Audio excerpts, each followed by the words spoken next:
धन्वंतरी के मन में आया कि मैंने आयुर्वेद पर इतनी सारी खोजें की, इतनी सारी रिसर्च की और दुनिया को ढेर सारी मैंने दवाएं और औषधियां भी लोगों को दे दी हैं, पर लोगों ने मेरे आयुर्वेद का सार क्या समझा है, यह सोचते हुए वो ऊपर से धरती पर आए।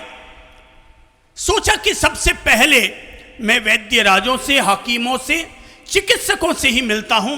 और चिकित्सकों की वहां पर एक बड़ी संगोष्ठी चल रही थी। वे वहां पहुंचे, चरक ऋषि, बाणभट्ट ऋषि, च्यवन ऋषि, अलग अलग तरह के ऋषि जिन्होंने आयुर्वेद पर अब तक बहुत बड़ा काम किया है, हेल्थ पर बहुत बड़ा काम किया है, वे सभी उसी संगोष्ठी में शामिल थे। भगवान धन्वंतरी वहां पहुंचे और उन्होंने जैसे ही बीच में पहुंचते ही उन्होंने एक ही सवाल पूछा, और सवाल ये था, ऐ मेरे ऋषियों, ऐ मेरे चिकित्सकों, मैं तुमसे केवल एक सवाल पूछने आया हूं, और सवाल ये है कि स्वास्थ्य का राज क्या है? What is the secret of health? स्वास्थ्य का राज क्या है? एक ऋषि ने कहा, जो व्यक्ति रोज च्यवनप्राश खाता है वो व्यक्ति हमेशा स्वस्थ रहेगा। धन्वंतरी उनके जवाब को सुनकर मुस्कुराए, पर मन में अंदर से संतुष्ट न हो पाए। उनको लगा कि इसका मतलब यह हुआ कि अगर कोई व्यक्ति च्यवनप्राश नहीं खाएगा तो क्या वो व्यक्ति स्वस्थ नहीं रहेगा। दूसरे ऋषि से पूछा, क्या पूछा? प्रश्न क्या है? सब लोग बोलिए तो क्या प्रश्न है? स्वास्थ्य का राज क्या है? दूसरे ऋषि से भी पूछा। उन्होंने कहा कि जो व्यक्ति रोजाना मुनक का प्राश लेता है वो व्यक्ति हमेशा स्वस्थ रहेगा। समझा, सुना, पर धन्वंतरी जी को लगा कि इन लोगों ने तो ऐसे लगता है कि जैसे सब लोगों ने दुकानें खोल ली हैं कि हमारी ये चीज खाओगे तो तुम स्वस्थ रहोगे, और अगर ये चीज नहीं खाएगी तो तुम बीमार रहोगे। धन्वंतरी वहां से संतुष्ट ना हुए, तीसरे के पास गए, चौथे के पास गए। किसी ने कहा रोजाना गुगलू खाओ, किसी ने कहा कि रोज अवलेह लो, किसी ने कहा कि रोज गवार पाठे का जूस पियो, किसी ने कहा नीम का रस रोजाना लो। अलग अलग तरह के जवाब मिलते चले गए, पर वे किसी से भी संतुष्ट न हो पाए। आखिर शांति से एकांत में बैठे थे महर्षि चरक, उनके पास गए, उनसे भी यही सवाल पूछा। महर्षि चरक अपने स्थान पर खड़े हुए, पहचान गए कि मेरे सामने कौन खड़े हैं, और विनम्रता पूर्वक केवल इतना ही कहा, प्रभु मेरी समझ से स्वास्थ्य का अगर कोई राज है तो मैं केवल 3 शब्दों में वो सारा राज कहूंगा।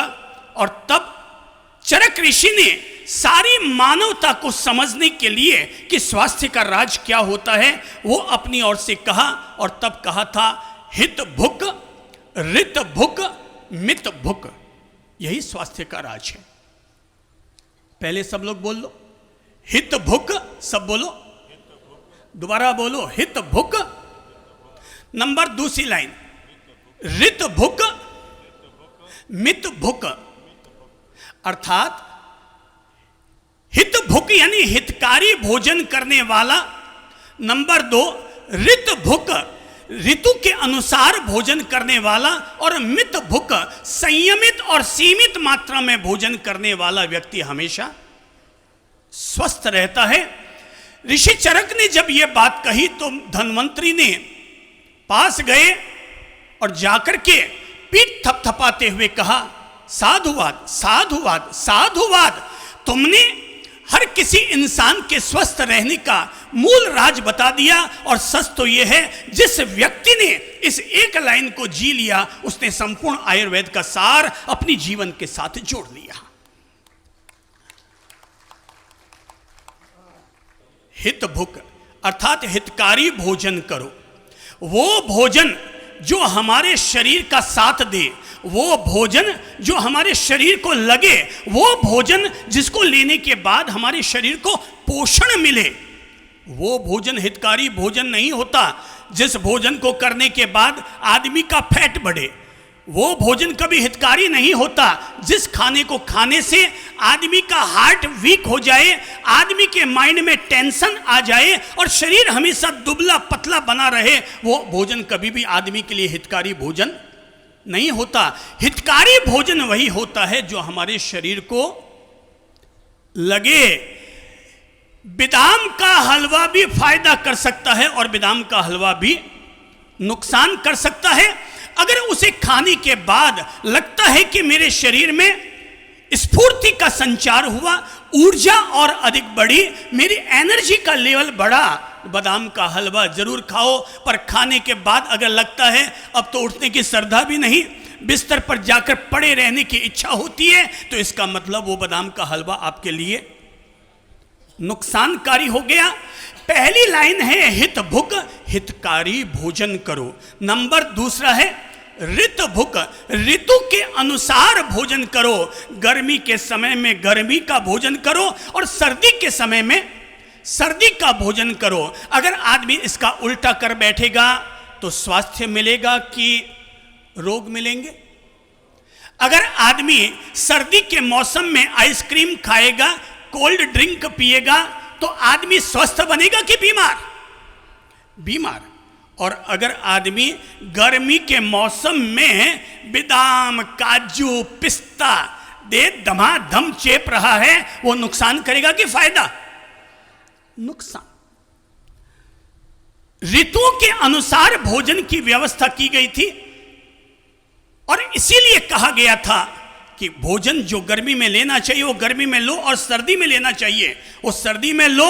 जब से इंसान की बुद्धि उल्टी हो गई तो इंसान ने, पता नहीं हम सब लोगों ने फॉरेन की कौन सी ऐसी पॉलिसी को अपने यहां इंपोर्ट कर डाला है कि जिसके चलते अब लोग सर्दी में भी क्या खाते हैं? Ice cream, cold drink.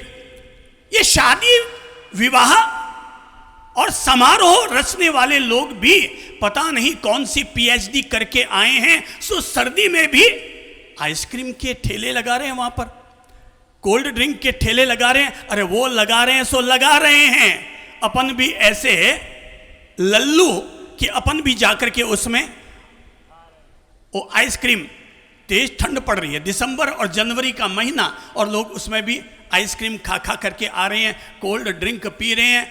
ये सब लोग अपने शरीर के साथ दुश्मनी पाल रहे हैं। मैं कहूँगा इंसान को पहला फ्रेंड अगर किसी को बनाना चाहिए वो अपना शरीर है। तुम उसके पहले फ्रेंड बनो, पहले अपने शरीर के प्रति अपना पॉजिटिव एटीट्यूड लेकर आओ। आपका पहला मंदिर शरीर है जिसमें यह आत्मा रूपी देवता हमारे भीतर रहते हैं। इसीलिए कहना चाहूँगा ऋत भुक, ऋतु के अनुसार भोजन करो। और तीसरी लाइन क्या थी? मित भुक, सीमित मात्रा में भोजन लो। जो व्यक्ति सीमित मात्रा में भोजन लेता है उस व्यक्ति को ताज जिंदगी में कभी भी फैटनेस हावी नहीं होगा। न उसके हार्ट पर फैट चढ़ेगा, न उसके पेट पर फैट चढ़ेगा और न उसकी बॉडी पर फैट चढ़ेगा। अधिक खाने वाला व्यक्ति ही मोटा होता है। वो कहने में भले ही कह दे कि साहब मैं तो कहीं से भी कुछ भी नहीं खाता हूँ। माँ आई आकर कहने लगी बाप जी मेरा बेटा तो कुछ खाता ही नहीं है, आप थोड़ा सा कुछ कर दीजिए कि मेरा बेटा कुछ खाने लग जाए। हमने पूछा माता जी आपका बेटा क्या खाता है सुबह सुबह? कहीं नहीं खावा बाप जी, सुबह सुबह बिना 3-4 कतलियाँ खवाऊँ और तो कहीं खावे ही को नहीं बाप जी। एक पप्पी तो ज़रूर छीलने दूँ, हाँ एक एप्पल भी दे दूँ बाप जी, और घणो तो नहीं खावा बाप जी, थोड़ा सो पोयो और उपमा भी निकालने दे दूँ बस, और कहीं ज़्यादा तो खावे को नहीं बाप जी। 11 बजे बिना लस्सी दे दूँ बाप जी। मारो बेटो कहीं खावे ही को नहीं। बड़ी मुश्किल से बाप जी 1 बजे बैठा हूँ, जिद करने बैठा हूँ और बिना 4-5 रोटियाँ खवाऊँ बाप जी। दोपहर माने घणो क्यों जने कठी जाने बो मिल्क रोज पीवे बाप जी। शाम रा भी घनी जिद करूँ जने खाणो खावे। मैं क्यों माँ सा थे कुओं भरने तो खिला रहे हो और फिर भी कह रहे हो मारो बेटो कहीं खावे कोने। अब जो लोग अति मात्रा में भोजन कर रहे हैं, सीमित मात्रा में भोजन नहीं कर रहे हैं, वे सब के सब लोग किसी का पेट डाइनिंग टेबल बन रहा है, किसी का पिछवाड़ा फुटबॉल की गेंद बन रही है। कोई व्यक्ति जब चलता है तो लगता है पृथ्वी का बैलेंस अनबैलेंस हो रहा है।